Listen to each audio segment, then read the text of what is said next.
Have a care, human, it said coldly, lest I judge you expendable. Many have, yet behold, I still sit here. Welcome to the very first video in a series that we're calling Storytime with Ed Greenwood.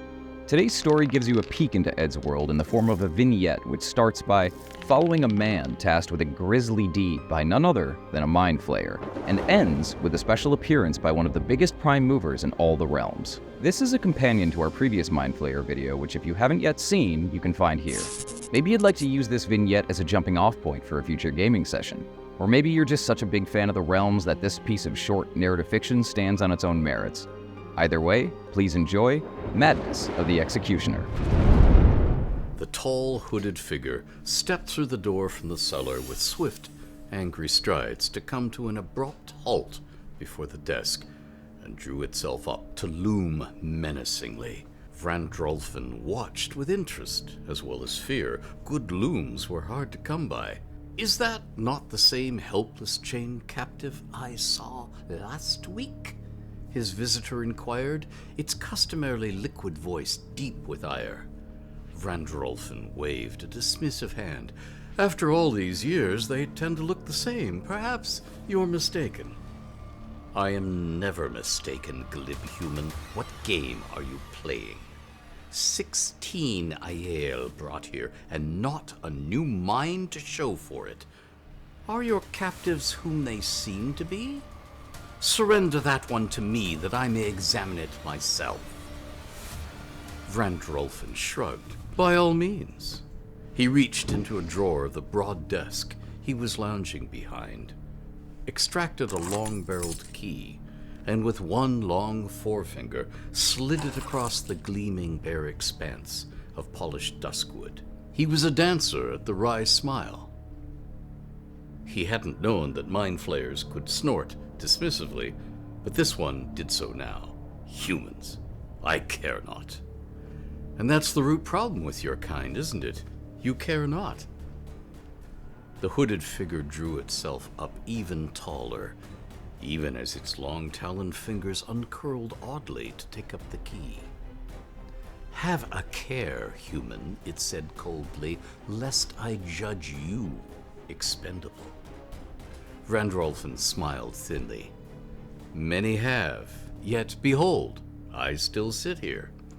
You'll find no one more capable to work with in all Athkatla. And that is why you are still here. Do not think we refrain from judging, and judging anew. You would do well to keep that in mind.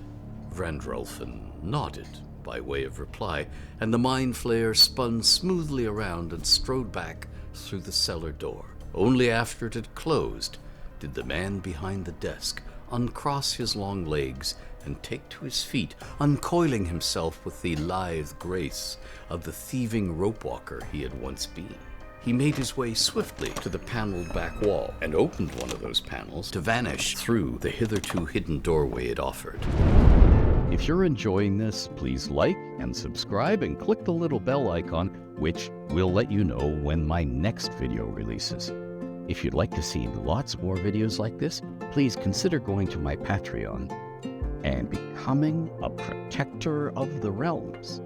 And you'll get lots of new realms lore and all the other cool projects I'm working on. Thanks. See you there. Our time here nears an end, he murmured to the stunningly beautiful woman busy in the kitchen beyond that door. I heard, she replied calmly. My work is almost complete. She tapped the metal pectoral below her throat. 7 recipes perfected. A good tally for only 16 iyael.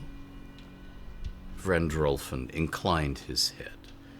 I am a loyal thrall, and so will never dream of asking why you want to perfect recipes for cooking and eating illithid tadpoles. Yet I do admit to being more than a little curious. Curiosity is good for us. Nurse it. Vrandrolfin heard dismissal in those words and returned to his desk in time to resume his serenely lounging disposition behind it Ixunthrall dragged the freshly washed, terrified, unclad young man through the cellar door. So he was not there to see a door he'd never known about open in the kitchen wall, and a man whose appearance would have unsettled him indeed stepped softly into the room. "Manshoon," the woman at the counter greeted him calmly. "You heard?" "Vrandrulfin is such a worm," he said, not quite smiling. "I'm inclined to let him live, just to see how many minds he takes down before they end him." "My inclination also," the woman replied, ear-eyeing him sidelong and saying, "And I admit to a curiosity of my own, Lord of the Zentrim. Why do you support our work?" "What you Alhoon are attempting impresses me, and if you perfect it, the result may be useful for all." Manshoon then placed a pendant upon the counter and added, "Give Vrandrulfin this to wear. He may soon need it if Zunthral discovers too much. Don't attempt to retain it, Corfera, and handle it sparingly, for it is as perilous to you as it will be to any mind." The woman regarded the exquisitely sculpted metal pendant as if it was a deadly viper coiling to strike her, then nodded. "I shall give it to him." "What should I tell him it does?" "The truth, that it repels all attacks on his mind." "Ah, not the whole truth, I take it." "Of course not. I never deal in whole truths."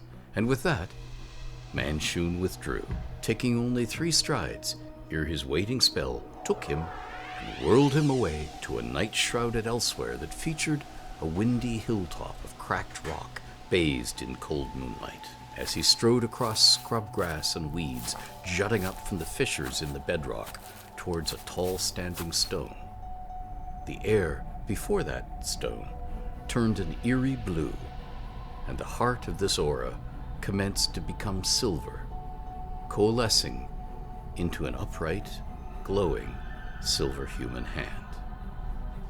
Manshoon came to an abrupt halt to stand facing it and announced, "I did it.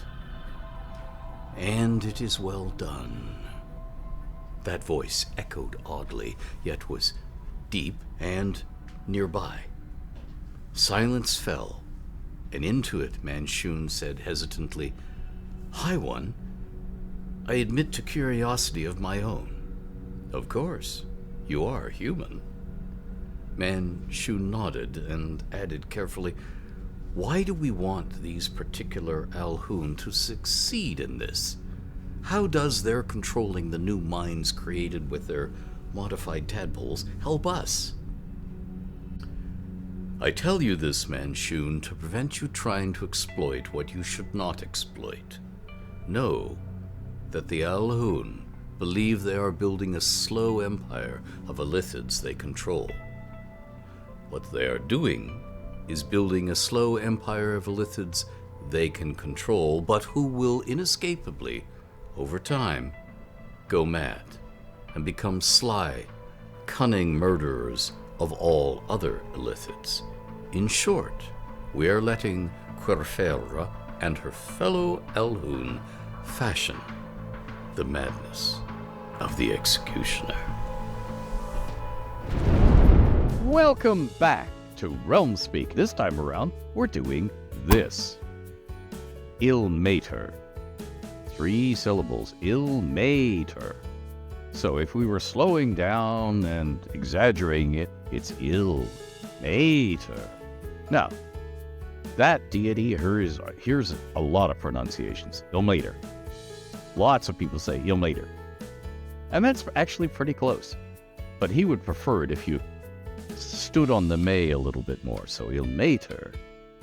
But, everybody knows who you're talking about, even before the sacrifices begin.